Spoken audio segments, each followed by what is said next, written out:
Action, take one. Hello, welcome to Meet Me at the Movies. Noel, T-Man in the second here. Hope you're doing well. Hope you have nothing better to do than to spend time with us, because otherwise, why would you be here? So, welcome. We're glad you're here. Thomas Manning joining us. Good to see Thomas. Later on in the show, we're going to have Adam Long talking about some things you can find at home for home delivery, some new physical media. That's right. Even though Netflix isn't doing it anymore, you can still find physical media out there. Thomas, how you doing, buddy? I'm good. I get my physical media from someone in a back alley at a discount, and so if anybody out there needs a hookup, I've got you. Listen to you, man. So you're selling. So if you look behind Thomas, you can zoom in and you can look at some of those discs back there. Those are probably mine and not Thomas's. But if I find any missing from my catalog, because I tell you, I found a new app that I can scan everything, and I know exactly what's in my catalog. So if you need to know what that app is, email us, info@c19.tv, info@c19.tv, and Mr. Tim Foster, our editor-in-chief, will send that to us. Well, Thomas, a couple movies you and I are going to talk about, and you're going to review those because I don't really want to. And so one of them's a really dumb. Didn't see 'em. Yeah. I didn't see them.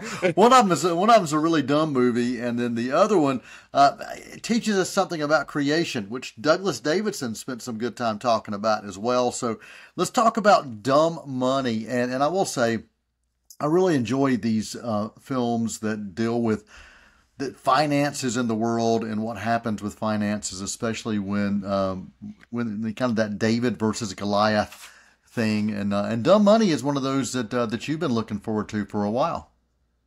Yeah, and I think if you walk up to someone in the street and just try to have a conversation about the stock market or really anything related to finances, it's probably going to be an unimaginably boring conversation, and you're kind of just want to just nod and smile and then just walk off as soon as possible.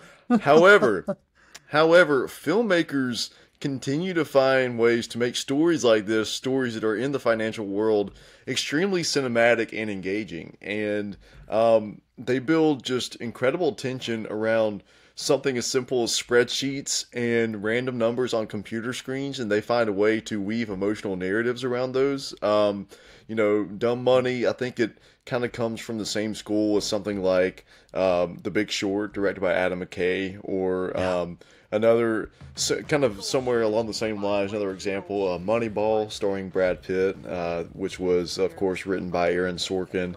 And so this film, Dumb Money, it deals with a story that you might have heard about back at the beginning of 2021.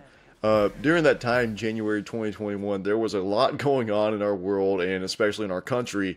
But if you also probably heard about during this time something related to the stock market and GameStop, and then Reddit, and then billionaires that were losing a lot of money. And that's what this is, kind of a biographical dramedy. It's kind of what this chronicles. It's directed by Craig Gillespie, and it's adapted from a book called The Antisocial Network, which was written by Ben Mesrick. And actually, Mesrick wrote the book The Accidental Billionaires, which was adapted into The Social Network by Aaron Sorkin and David Fincher. So all of that kind of lets you know of the atmosphere that you're dealing with in this film, and the way that it is able to take something that, on paper you might be like, do I really want to watch a movie about this? But the talent behind this and the storytellers that know just how to take something that might seem extremely bland on the surface and weave it into something that really sticks with you for a while. So dramedy, would you say this borders on satire, or is it truly a dramedy? I mean, across the board. It definitely gets into some satire and really makes use of, I guess, the Zoom technology that became so prevalent during that time, during 2020, 2021. It makes some interesting comedy out of that and uses that as kind of a part of the cinematography and a part of the, you know, technical filmmaking techniques, and like really just establishes you within that time period. And you know, if you were online during that time, on Twitter, on social media, there were the meme cycles during that time were something that, you know, myself as someone who was very active on Twitter during that time, there were a lot of things I was connecting with in this film, being like, yes, I remember exactly what was happening. I remember those tweets. I remember those TikToks. So yeah, it kind of borders into almost a social satire in some ways, for sure. Well, you came across or came away from this film, I think, probably appreciating it more than you thought you would going in. You thought it looked like something you would enjoy, but I think after talking to you, when you got back, you really liked it a whole lot more than you thought you would. I think so, yeah. I was thinking going into it that I might watch it and enjoy moments, but ultimately walk away from it having forgotten most of it the next day.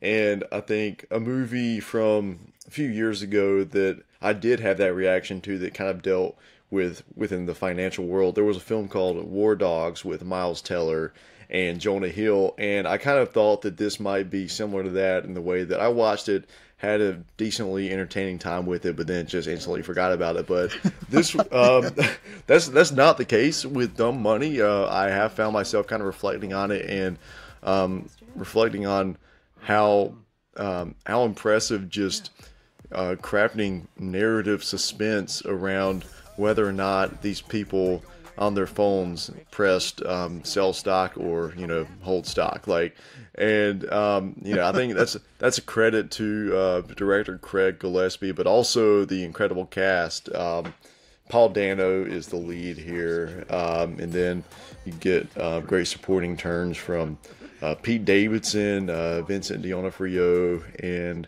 America Ferrera, and she's having a great year. Then also Seth Rogen is in this film, who I believe Seth Rogen would play you in a biopic if you ever had a biopic. So he actually right now he's watching this and studying that laugh right there to see what he can do with that laugh. So. As well he should. As well he should. All right, man. So what is your rating for Dumb Money before we get into your thoughts on the creator? Dumb Money, I'm going to give it a solid B. You know what? It's a smartly written film about dumb money. So. All right. And you were talking about Aaron Sorkin earlier, and you were talking about if you go on the street and start talking about stock markets, who's going to care? Well, speaking of Sorkin, there's a TV series that I've gone back and I'm revisiting now from over a decade ago called The Newsroom, and it's an amazing series. But Olivia Munn plays a character by the name of Sloane Sabbath, and she loves everything about economics. So she would enjoy this movie, and she would also enjoy spending time with you in a back alley talking about physical media, about physical media and the stock economics, market. and the economics of physical media. Well, let's talk about what this. What she really wants is a DVD of Dumb Money, right? That's right. That's right. Well, Thomas, in the last 6-7 minutes of the segment here on Meet Me at the Movies, let's talk about The Creator, a movie that people just can't stop talking about for a lot of different reasons. It's a film that, very low budget, but it looks massive budget. Yeah, so this is directed by Gareth Edwards, who also directed the 2014 Godzilla movie, and he also directed Rogue One, a Star Wars story, a couple years after that. And this is a film that explores an issue that's very timely, which is humanity's relationship with artificial intelligence. And this film kind of chronicles a war between humanity and AI. And you mentioned the budget. It was made on a budget of $80 million. And there were estimates that productions of this nature would usually cost upwards of $300 million. So, that's like 25% of that budget, something along those lines. And you're talking dumb math, man. You don't even know what you're talking about. So just keep going. No, 80%. No, sorry, 80 million out of 300 million is roughly 25%, right? Just talk about the movie. Don't worry about math. Just talk about the movie. Let's talk about what you know, what you're talking about. I'm pretty sure that's right, because 80 times 4 would be 320 million. I'm doing the math here. I'm not wrong. We're running out of time, man. We're running out of time. Well, we're going to keep this in there. So, anyway, they used guerrilla filmmaking techniques to make this movie, and that saved them a ton of money. Limited crew members. They used natural lighting whenever possible, and they actually filmed in a total of 80 different locations around the world.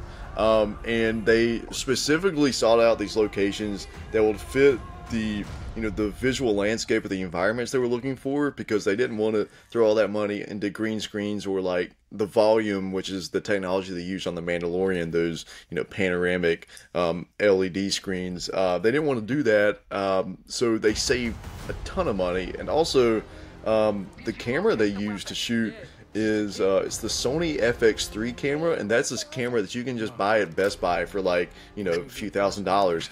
So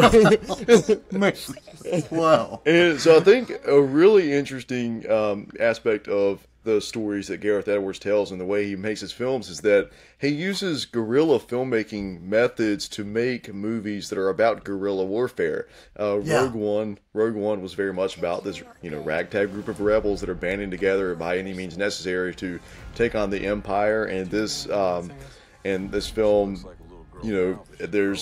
it's very much that same method of just war by any means necessary. And it's the war and the action in this film is really, it's brutal and terrifying.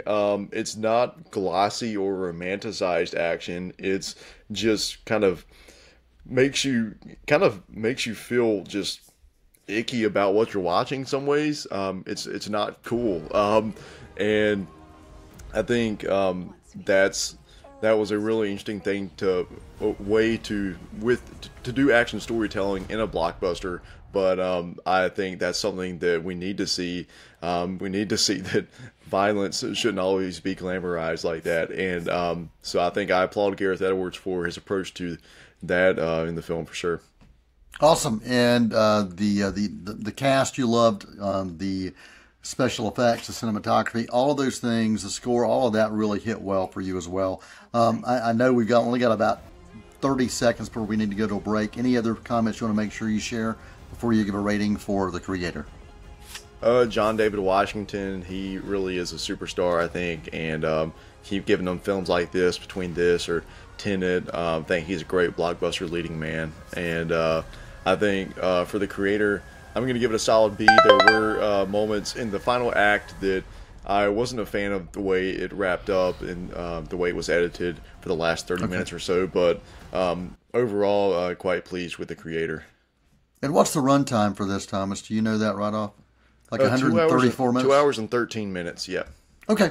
All right, good deal. The creator in theaters now, one of the most talked about films, really probably since Oppenheimer and Barbie, getting a lot of buzz, a lot of people talking about it for different reasons. You are watching Meet Me at the Movies. We invite you to stick around after this quick intermission. We're going to come back. We're going to get Adam Long. I think Tim said he's got it. Yeah, he's already waiting for us in the green room. We're going to bring him on. We're going to talk about some new releases on physical media that you may want to check out for home delivery. Thomas, thanks for joining us, and we'll see you guys next time. Take a quick break. We'll be right back. Won't you come and meet me at the movies? Won't you come and watch it?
Hey, I'm David Allen, back as Armchair Quarterback host for 2023. I'm Guy Suttle from C19 TV Sports. And I'm Rob Roop from KTCBroadcasting.com. What's in store on the gridiron for 2023? Each week we look at all 4 Cleveland County High School football teams, Burns, Crest, Kings Mountain, and Shelby. We will look at what happened the week before and look ahead at what's coming up this week. And we'll also discuss ACC, SEC, and Gardner-Webb college football. And of course, the NFL and those Carolina Panthers. So don't miss another great season of football right here on Armchair Quarterback on C19 TV and online at c19.tv. Won't you come and meet me at the movies? Won't you come Hello, and welcome back watch to Meet Me at the Movies. Noel T. Man in the second here, joined with Mr. Adam Long, good buddy Mr. Adam Long. Joining us for home delivery, we're going to talk about some films that you may be able to check out in your home if you still enjoy physical copies with a little bit different quality. So Adam's going to give us kind of a rundown, and we're going to talk a little bit about some of these films that may scare you, that may make you want to dance, that may make you want to dive into some De Palma, and we'll see what else we get to. So, man, let's talk about maybe even some Oliver Stone. We'll see what we talk about, Adam, right here on the home delivery segment of Meet Me at the Movies. Welcome back, man. Oh, thank you for having me back on. It's always a pleasure to chat with you, and even if I'm always curious with these releases to hear what your reactions to these films were, where you saw them as well all those years ago. So even though they're getting new releases, I love to hear where people first encountered them. So that's always a fun part to me. It's as much enjoyment to me as it is talking about the new releases. So. Absolutely. Well, let's talk about Carlito's Way. I think that's the first on the rundown. Yeah. And man, got one of your favorite directors, Brian De Palma, and Sean Penn, Al Pacino in this. Give us some feedback on this new release. What makes it new? Well, you're seeing the old Universal cover here, so you're probably wondering, well, it's a new 4K edition, Adam. Why am I seeing the old cover? Well, with the release, with the review copies, rather, that I get from Arrow Video, they are generally just the test discs, as you can see there. So what I do is I put them in the old cover, so if that makes any sense. But I did get to view the 4K edition. It's in here. And it's terrific. It's just a new transfer of the film. I would say the transfer is slightly better than the Blu-ray, but it's not a noticeable uptick. Okay. The Blu-ray was pretty good. There's a little more detail.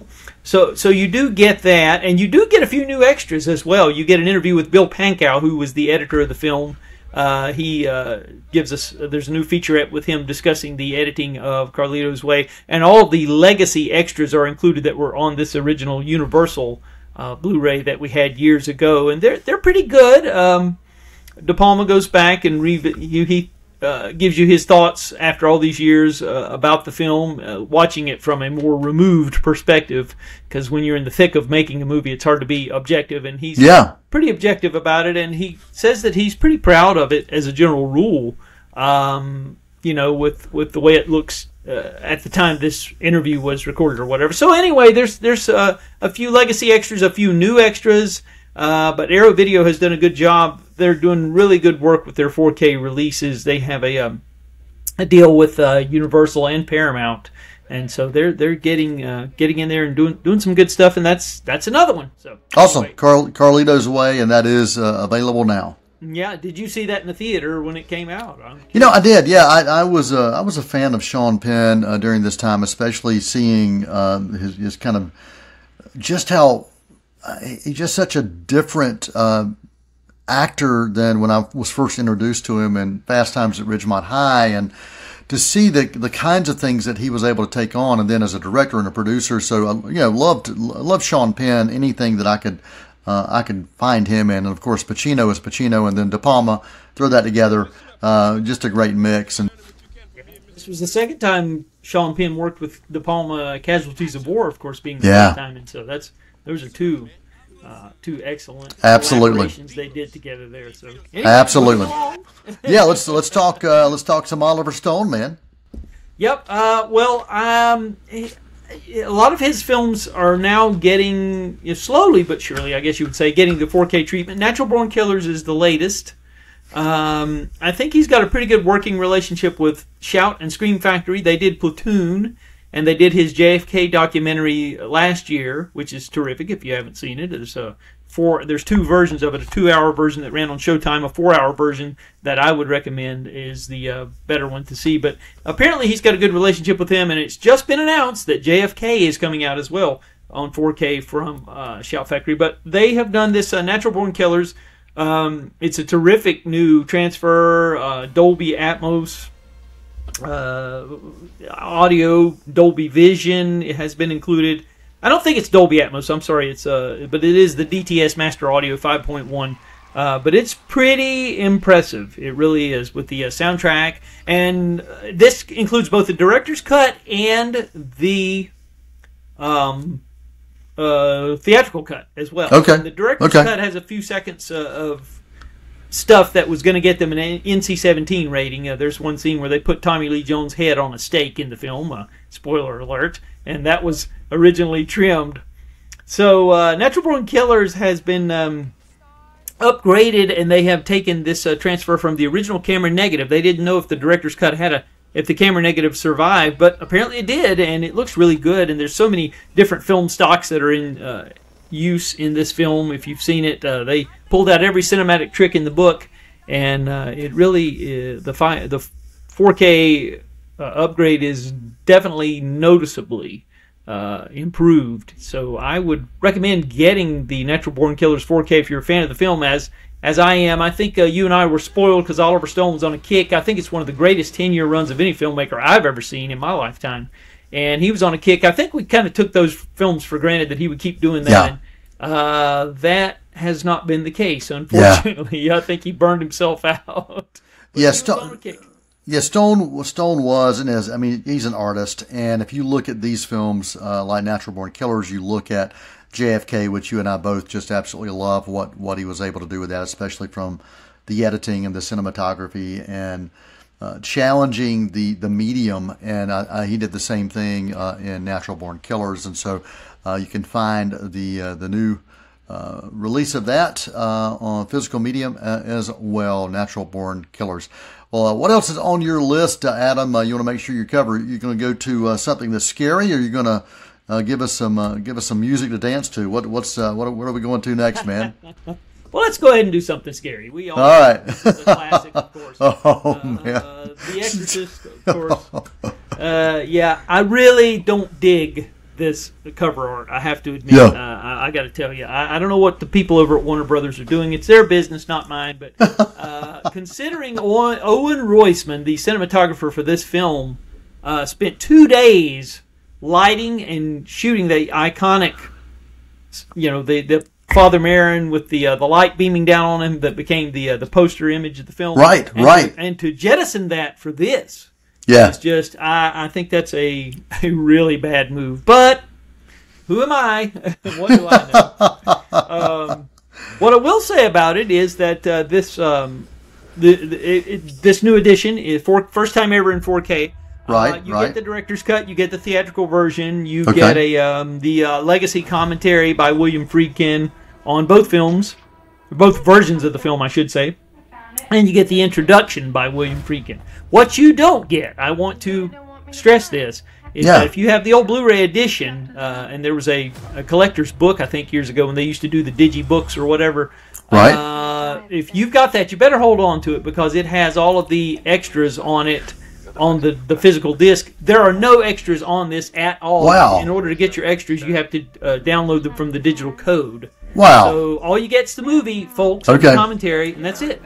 Okay, so a little bit of a disappointment there for you on that, for sure, and for fans that would want the extras. Yeah, this was a film that that truly scared so many people. I mean, I remember the stories of people leaving the theaters and people praying over their kids in ways that probably they've never prayed over their kids before after watching this film. And, you know, it's a film that's continued to inspire sequels and so many other side projects that are really all owe themselves to this film. I can't even begin to tell you how many films that have Exorcist in the title or the exorcism of in the title now. I mean, if I did a Google search for movies with that, you'd probably find just probably hundreds that all go back to this film. It's true. It's very, very true. And so anyway, it's a mixed bag, as I said. And Warner Brothers is doing this a lot here lately. They didn't have any of the legacy extras on the Vacation disc, National Lampoon's Vacation. Those were on a digital code. Same thing with the Dragon. So I don't know what's going on over there. I don't know why you can't include the original Blu-ray as another disc in the package. I don't know, especially for the prices. Exactly. Well, Adam, we got 2 minutes, so I'll let you dive in and share the final few that you want to make sure you mention of some new home deliveries. Yeah, well, we'll jump on these real quick. After Dark, My Sweet is a Kino release. This is a Jason Patric 1990 film noir with the lovely Rachel Ward, and she never looked lovelier than she does in this film, I must say. Roger Ebert giving this a 4-star review rating when he loved this film, one of his favorite films. It's a really twisty film about a former boxer who's lured into a kidnapping scheme with Bruce Dern. It's really good. Directed by James Foley, who made made Glengarry Glen Ross and many other things. We could go on and on. So that's really good. There's a new commentary on that as well. School of Rock is a steelbook edition, no 4K, just a Blu-ray. I was kind of lukewarm on School of Rock, to tell you the truth. Always was. I don't think it's a bad movie, but I don't think it's quite deserving of the praise that it always got. It seems like a little bit of it is improvised, a little too much for my taste. But nevertheless, if you're a fan, and it was a huge hit, the legacy extras have been included, and I don't think it's a new transfer, just the old steelbook. And then the Bamba from Criterion, long out of print, going for high prices with the old Twilight Time. Now they're not worth anything anymore because now we have the Criterion with some new extras. Yeah. So and that has, like I said, been out of print. New transfer, new 5.1 surround, and featurettes with the director commentary, all that stuff. So La Bamba out there again. Thank you. Absolutely. Thank you. Yeah. La Bamba, a film that just musically was just amazing. The soundtrack and the recreations of these iconic songs from several artists, just amazing. One of my favorite films that spotlights a musical artist and a musical biopic. Love this film. So glad that it is back out and available. Well, Adam, we appreciate you spending time with us right here on Meet Me in the Movies, and for everybody who takes the time to be with us, we appreciate it, whether it's through C19 TV or whether that's through WGWG. We really do appreciate you all. And Adam, we look forward to having you back next month to talk about more home delivery items that people may want to check out. Until next time, for Meet Me in the Movies, that's a wrap. They fill you in. We'll tell about the happy and the sad ones. We'll talk about the good ones and the bad ones. Many films to view till we meet again.